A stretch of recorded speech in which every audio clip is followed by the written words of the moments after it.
गुरुजी ध्यान मतलब सूरत को शब्द में कैसे लगाएं, आंखें खोल के कैसे लगाएं। देखो, आंखें खोलना और बंद करना ये सेकेंडरी थिंग है। पहली चीज क्या है कि तुम्हें पता होना चाहिए कि तुम हो कहां। तुम्हें तुम्हारा ज्ञान होना चाहिए कि तुम हो कहां इस वक्त।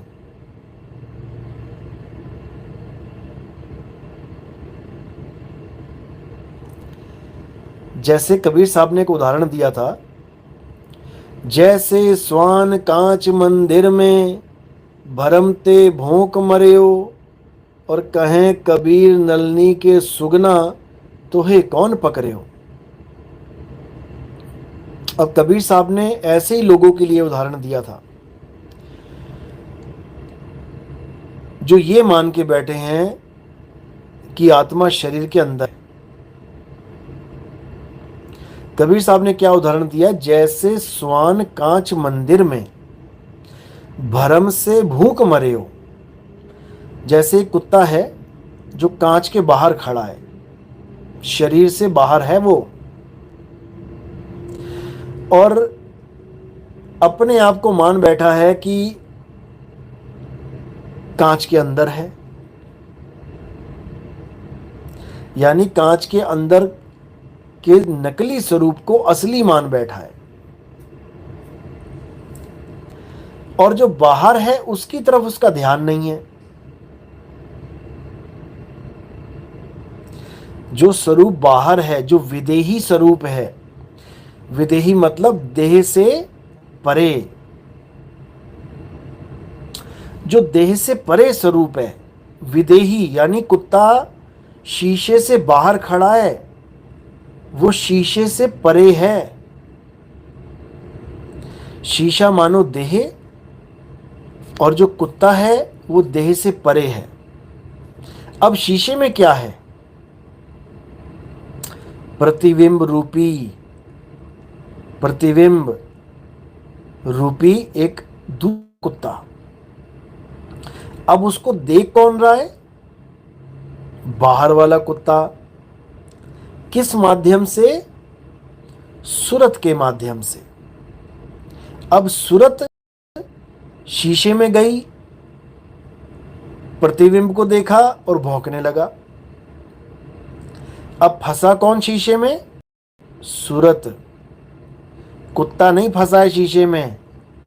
कुत्ता तो शीशे से बाहर है, वो कभी फंस ही नहीं सकता शीशे में। सूरत फंसी संसार में। कुत्ते की जो सूरत है वो शीशे में है। अब उसने क्या करना है? अपनी सूरत को शीशे से निकाल के, यानी घड़े में जो पानी रूपी सूरत है उसको निकाल के बाहर मिला देना है। फूटा कुंभ जल जल ही समाया। अब ये कोई पानी ना समझे इसको कि घड़ा फूट जाएगा, पानी वहीं रह जाएगा, अंदर नहीं जाएगा, बाहर नहीं जाएगा। अरे भैया, अंदर तो वो घड़े के आ ही चुका है ना, कहां से आया वो? ये भी तो बता दो।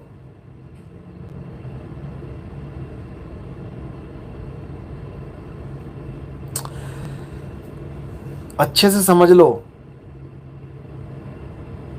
इस काया में सूरत आई है। कहां से आई है? एक द्वार से आई है।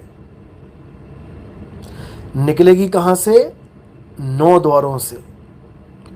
जिस द्वार से आई है उसको दसम द्वार कहते हैं, और जिस द्वारों से निकल जाएगी उसको 9 द्वार कहते हैं। 9 द्वारों से निकलेगी, लख 84 में भटका खाएगी। दसम द्वार से निकलेगी तो ज़्यादा से ज़्यादा क्या होगा? इंसान जन्म मिलेगा भक्ति वाला, और बड़े बड़े राजा महाराजाओं का जन्म मिल जाएगा मस्ती वाला। अब ये खेल है 10 द्वारों से निकलने का। अभी समाई नहीं है वो शब्द में, अभी तो केवल निकल रही है। कभी 9 से निकल रही है, कभी 10वें से निकल रही है, कभी 9 से निकल रही है, कभी 10वें से निकल रही है।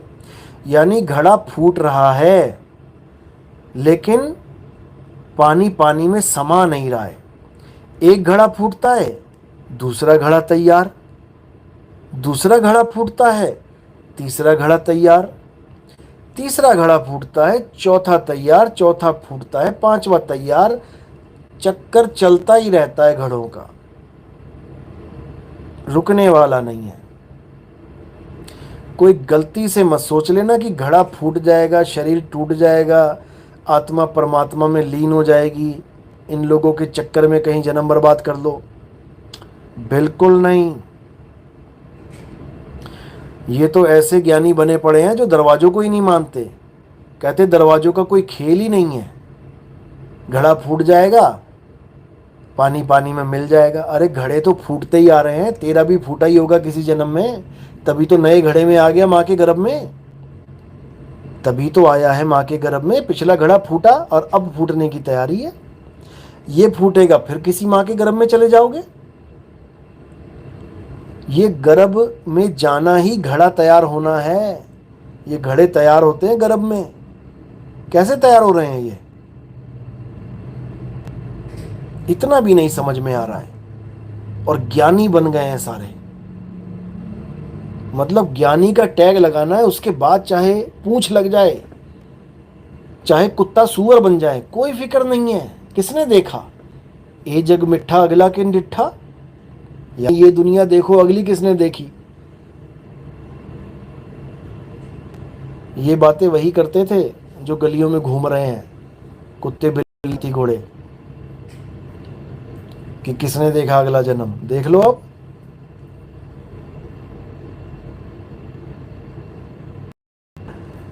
तो भाई अच्छे से समझ लो, मुद्दा ये नहीं है कि घड़ा फूट जाएगा और पानी पानी में मिल जाएगा, ऐसा बिल्कुल नहीं है।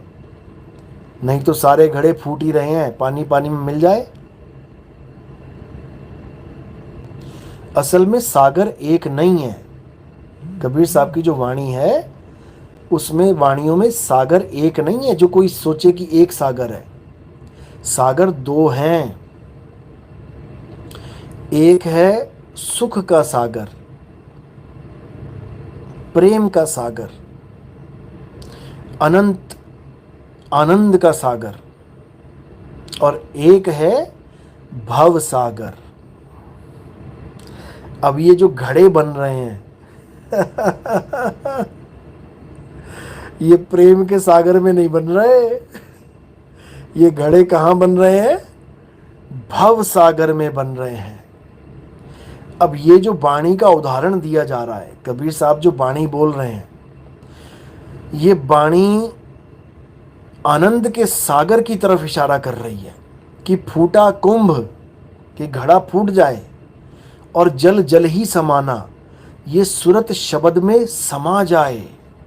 समझ लो फिर से, बार बार नहीं समझाऊंगा। फूटा कुंभ यानी ये शरीर फूट जाए, खत्म हो जाए, और जल जल ही समाना यानी ये सूरत शब्द में समा जाए। बूझे बिरला ज्ञानी, एक तो सागर ये हो गया जिससे मुक्ति हो जाएगी, और एक सागर है भव सागर, जिसमें घड़े पे घड़े बनते ही जा रहे हैं, फूटते ही जा रहे हैं, उसके बाद फिर बनते जा रहे हैं। कौन बना रहा है ये घड़े, पूछो जरा इन ज्ञानियों से, किसको पड़ी है घड़े बनाने की। जब परमात्मा ये चाहता है कि घड़े फूट जाएं और आत्मा परमात्मा में लीन हो जाए, तो ये घड़े बना कौन रहा है, यानी परमात्मा से विरुद्ध कोई कार्य कर रहा है। परमात्मा तो चाहता है कि फूटे कुंभ जल जल ही समाना, फिर घड़े कौन बना रहा है। इनको सपने में भी नहीं पता लग सकता कि घड़े बनाता कौन है और ये घड़ा बनता कैसे है। पिता का जन्म क्या जाना है पूत। लोगों के सत्संग सुन सुन के बड़ी बड़ी बातें करना आसान होता है, चार हमारे सुन लिए, चार किसी और के सुन लिए। अनुभव ज्ञान बिल्कुल अलग चीज होती है। आत्मा का अनुभव होता है। जब आत्मा का अनुभव होता है तब समझ में आता है कि हम असल में हैं कहाँ, क्योंकि हम ही आत्मा हैं और हम जीव बने बैठे हैं इस काया में सूरत के माध्यम से, केवल सूरत की वजह से। और ये सूरत कोई ऐसा नहीं है कि केवल एक ही स्थान पे बैठी है इस घड़े में, कि एक घड़े में पानी है, जी हाँ बस ठीक है पानी है। अरे ये सूरत भी घूमती रहती है, ये मन माया इस सूरत को भी घुमाते रहते हैं, और तुम्हारे बस की बात नहीं है, तुम्हारी हिम्मत नहीं है कि तुम एक जगह टिक जाओ इस शरीर में। तुम्हें घुमा घुमा के इसने घुमा दिया है, चक्कर डाल डाल के घन चक्कर बना दिया है। जब तुम जागते हो तो तब तुम्हारी सूरत कहाँ रहती है? आंखों में। जब तुम सो जाते हो तब तुम्हारी सूरत कहाँ घुमा देता है ये मन? कंठ में। रोक के दिखाओ जरा, सारा ज्ञान धरे का धरा रह जाएगा।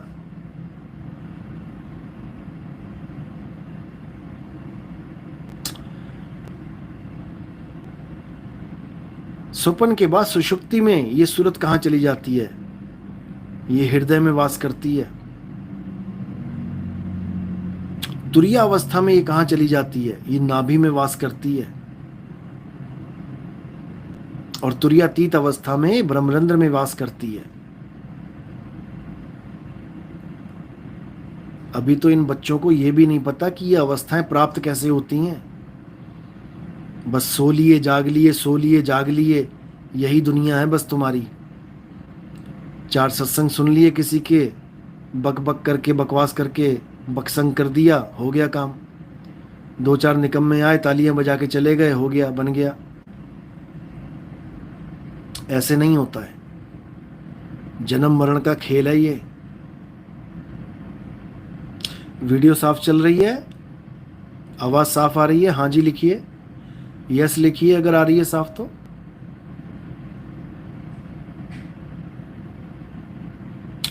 ओके, एक तो आ रही है, ठीक है ठीक है। रेखा मित्तल कह रहे हैं कि वीडियो रुक गया है, आपका शायद नेट स्लो हो गया या नेट खत्म हो गया होगा।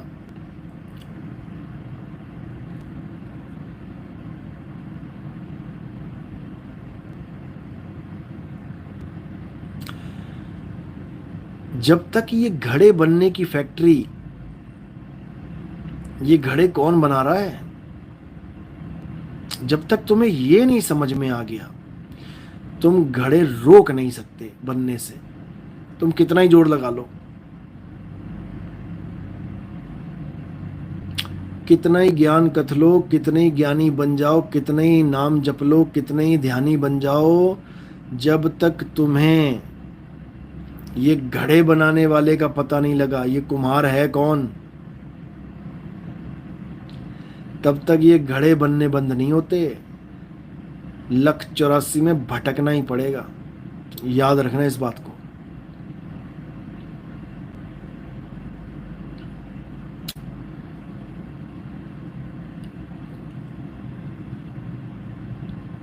तो भाई ठीक है, ज्ञान होना अच्छी बात है, लेकिन अज्ञान पे इतना विश्वास होना अच्छी बात नहीं है।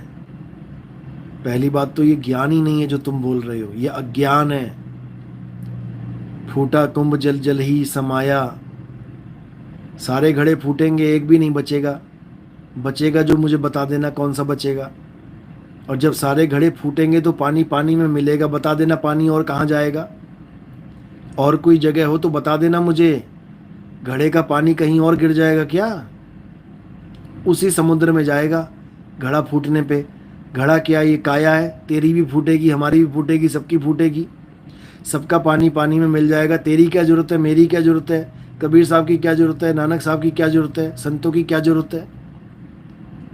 सबके घड़े फूटेंगे, सब पहुंच जाएंगे अपने मालिक में। तुझे चौधरी बना ले सारे, ऐसा नहीं होता है।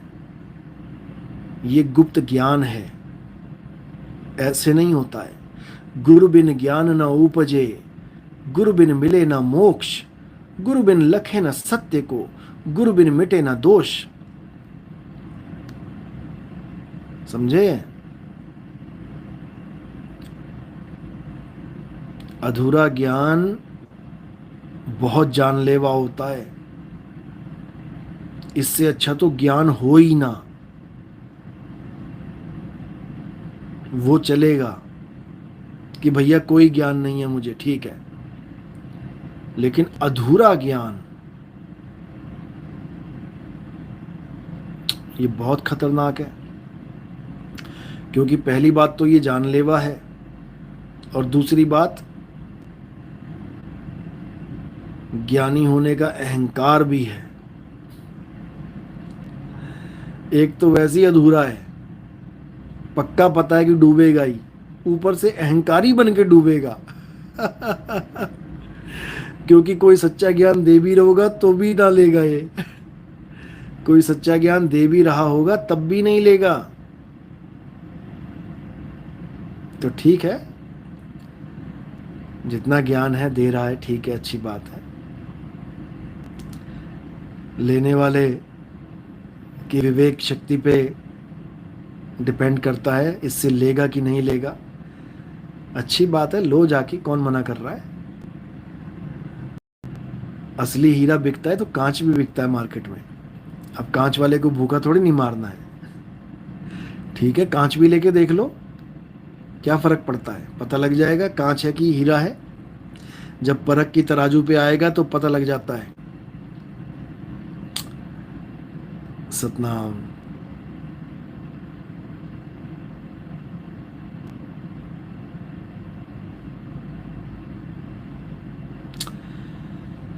सतनाम सतनाम सतनाम। तो कल थाईलैंड पहुंच जाएंगे।